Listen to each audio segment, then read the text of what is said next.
Bismillahirrahmanirrahim. Assalamualaikum warahmatullahi wabarakatuh, pemirsa atau netizen, para penonton Selebes Update TV dimanapun Anda berada. Alhamdulillahirrahmanirrahim. Pada kesempatan ini kita kembali melanjutkan diskusi kita dengan Bang Didin, yang akrab disapa Bang Didin, tapi nama sesungguhnya beliau Wahyudin Yunus. Beliau salah satu aktivis social entrepreneur yang selama ini kita kenal sebagai inisiator Kampung Bambu di kawasan Tondok Kulia, Tandra Lili, Kabupaten Maros. Assalamualaikum Bang. Waalaikumsalam. Apa kabar? Kita lanjutkan kembali diskusi kita soal social entrepreneur. Nah, sekarang ini pemirsa, sekedar info, kita sekarang berada di sekitaran kawasan Kampung Bambu di Tondok Kulia, Maros. Bang Didin, soal social entrepreneur, seperti apa sih sebenarnya konsep social entrepreneur yang selama ini Bang Didin pahami? Iya. Dan setiap orang mungkin bisa berbeda dalam menafsirkan satu gerakan berdasarkan konsep dan metode yang selama ini digunakan. Baik. Mungkin kalau kita bicara social entrepreneurship secara konsepsional, mungkin itu tidak ada parameter yang baku, karena itu akan mengalami dinamika jika dia menjumpai entitas masyarakat yang dihadapi. Social entrepreneurship mungkin yang selama ini kita gaungkan bahwa upaya kewirausahaan yang berhubungan dengan wilayah yang cukup luas yang sifatnya sosial, tidak terbangun dari satu entitas atau kelompok, tapi dia menjangkau lapisan yang luas, termasuk dampak yang diakibatkan oleh kewirausahaan tadi itu. Tapi sebenarnya jauh sesungguhnya social entrepreneurship ini diteorikan kemunculannya didasari oleh seorang anak muda yang berusia 14 tahun di Kanada yang bernama Wichel, yang punya latar belakang ketika dia hidup di India, dan dia menemukan anak-anak India itu yang dalam kondisi ekonomi yang miskin dari orang tua mereka. Dia sudah terbangun saat itu jiwa-jiwa untuk ikut membantu anak-anak kecil itu. Ada panggilan untuk membantu mereka. Nah, dari situ mungkin cikal bakal social entrepreneurship dicoba diteorikan. Jadi seorang anak kecil yang punya kepedulian melihat anak-anak kecil di India pada saat itu. Dia terlepas dari itu, dalam perjalanannya Wichel ini kemudian ditarik oleh seorang Perdana Menteri Kanada, James Trudeau ini Trudeau ya. Walaupun belakangan itu menjadi satu skandal, tapi alasan Justin Trudeau pada saat itu bahwa Wichel ini punya pengalaman melakukan pemberdayaan di tingkat masyarakat, sehingga dia mau menggunakan jasanya. Walaupun sebenarnya itu dalam konteks politik mungkin itu dianggap nepotisme untuk kalangan seperti itu mungkin, karena dianggap orang yang sudah dikenal.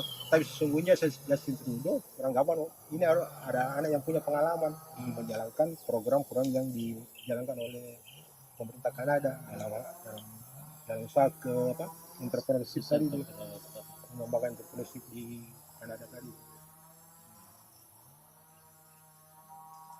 Nah, dalam konteks Indonesia, Bang Didin melihat social entrepreneur ini terus berkembang dari waktu ke waktu. Nah, apa tantangan dan hambatan yang Bang Didin lihat misalnya sebagai orang yang cukup giat juga dalam aspek ini? Ya, tantangan pertama mungkin dalam versi aspek dukungan kebijakan. Jadi selama ini mungkin kita menganggap pemerintah dengan kelompok kewirausahaan sosial ini cenderung berjalan sendiri. Di pemerintah dengan programnya sendiri, kelompok komunitas itu yang merasa terpanggil dengan programnya sendiri. Alangkah baiknya itu dipertemukan. Artinya apa? Bahwa apa yang menjadi kebutuhan masyarakat itu sudah dimiliki oleh data-data dari kelompok komunitas yang ikut dalam pemberdayaan tadi itu. Nah, jadi istilahnya ada terbangun bottom up. Jadi sementara program pemerintah yang sifatnya top down tadi itu ini cenderung berdasar pada laporan-laporan pihak dari kebijakan di tingkat lokal. Sementara kita tidak tahu bahwa kebijakan di tingkat lokal itu selalu punya kepentingan di atasnya lagi. Nah, ini juga yang menjadi problem termasuk di Kampung Bambu sendiri ini dengan adanya dana desa yang digulirkan, kepala desa belum bisa secara keluar dari menginterpretasi dana desa itu seperti apa, mau diapakan. Selama ini kan lebih banyak ke aspek fisik ya. Ini lebih mudah dipikirkan dan mudah dikerja. Jadi itu mungkin pelaporannya mudah juga dilaporkan. Mudah dilaporkan. Nah, belum ada pengembangan keluar dari sekedar fisik itu ya. Iya.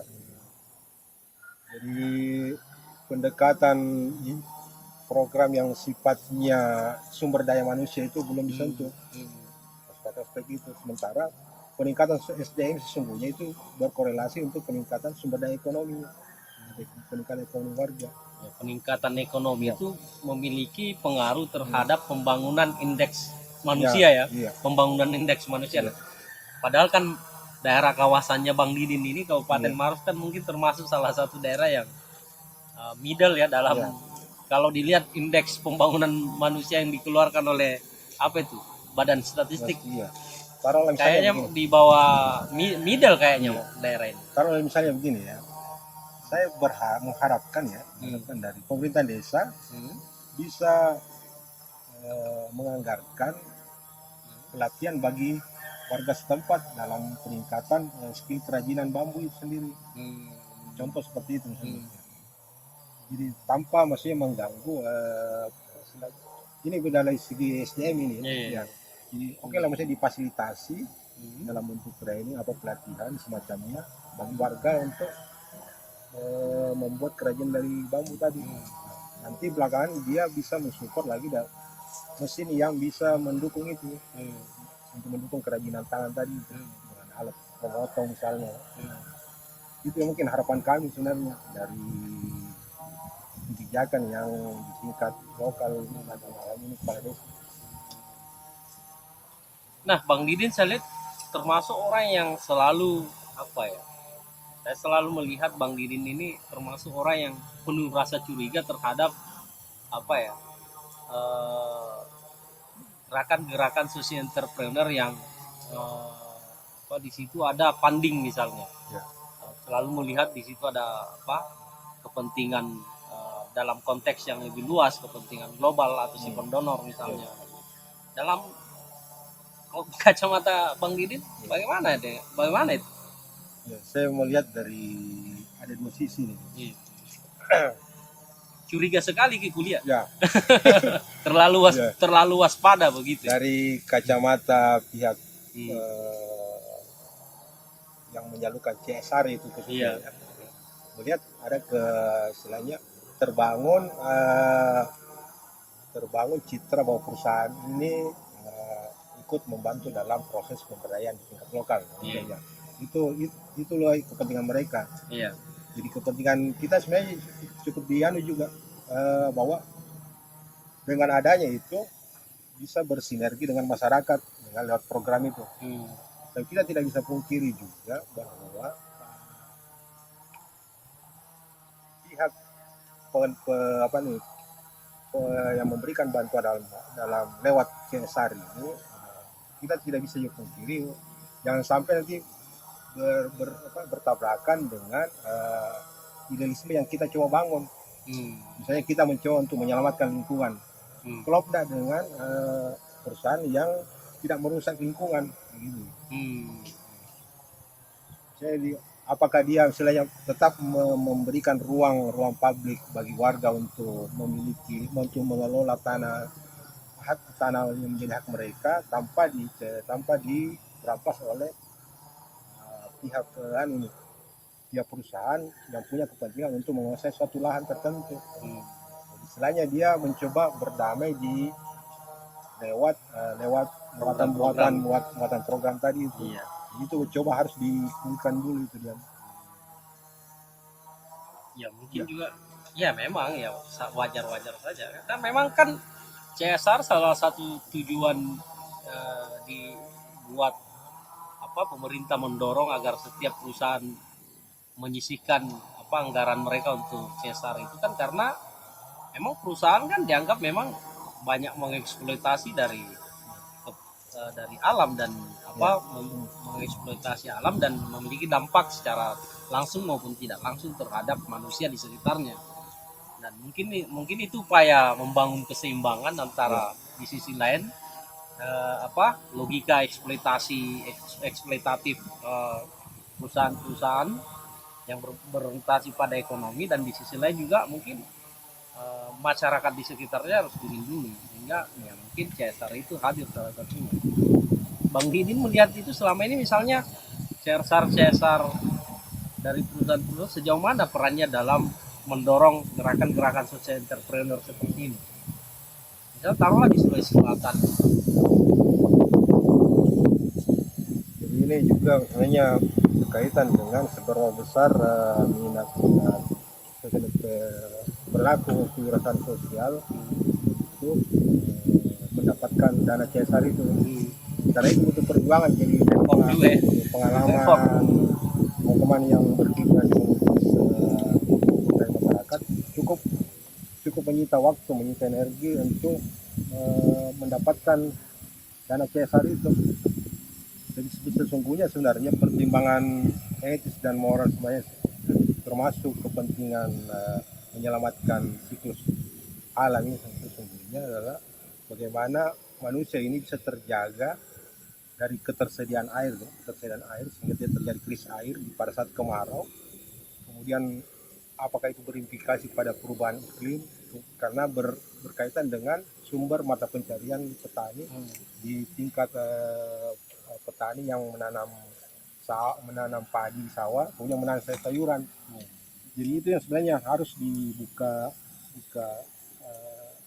lebar-lebar bahwa kepentingan dalam komunitas yang melakukan proses pemberdayaan itu adalah melihat sejauh mana manusia bisa tetap mendapatkan suplai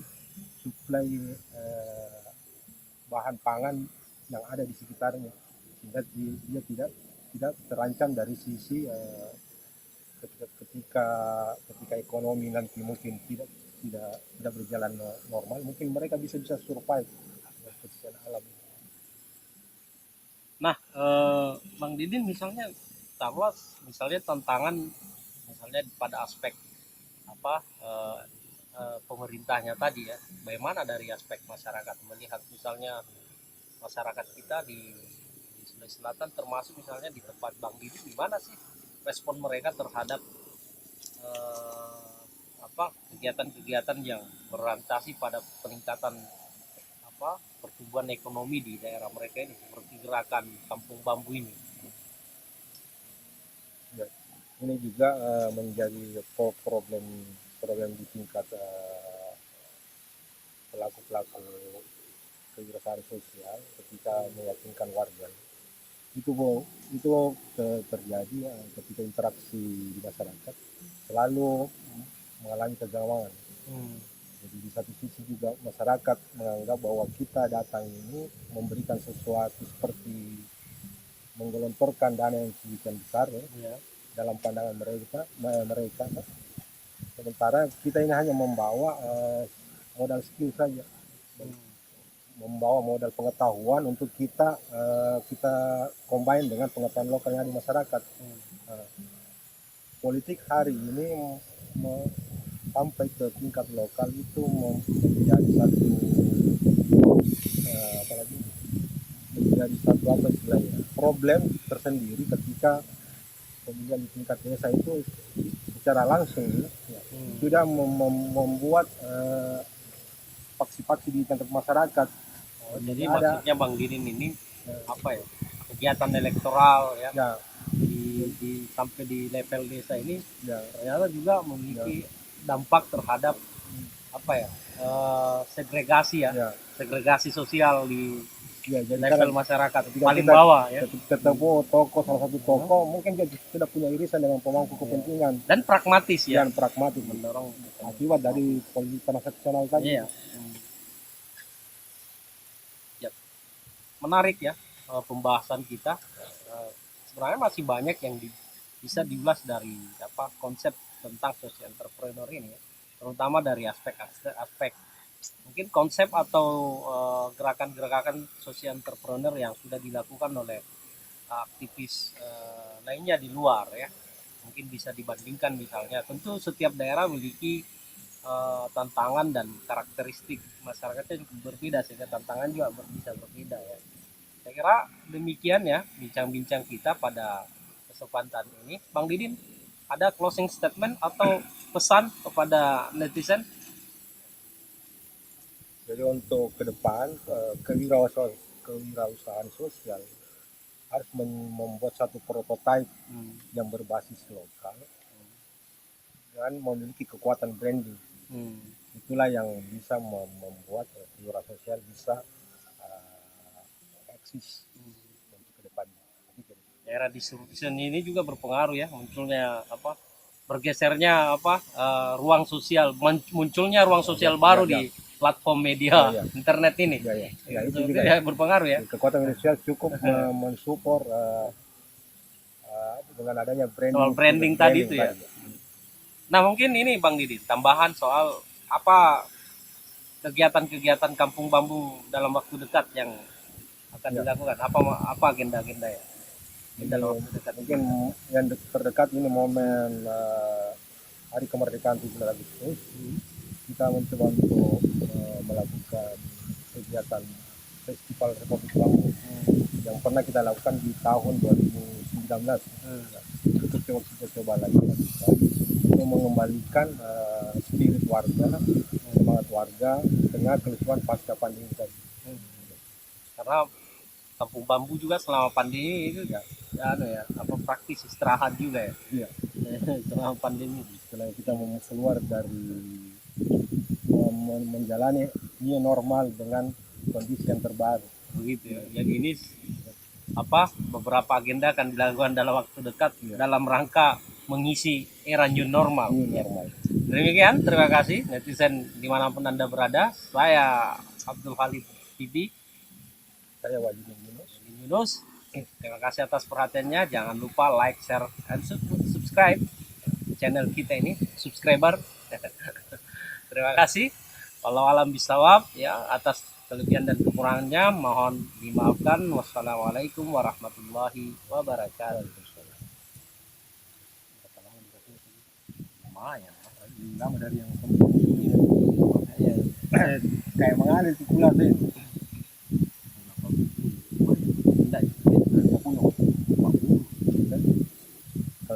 Kemarin itu 30-an.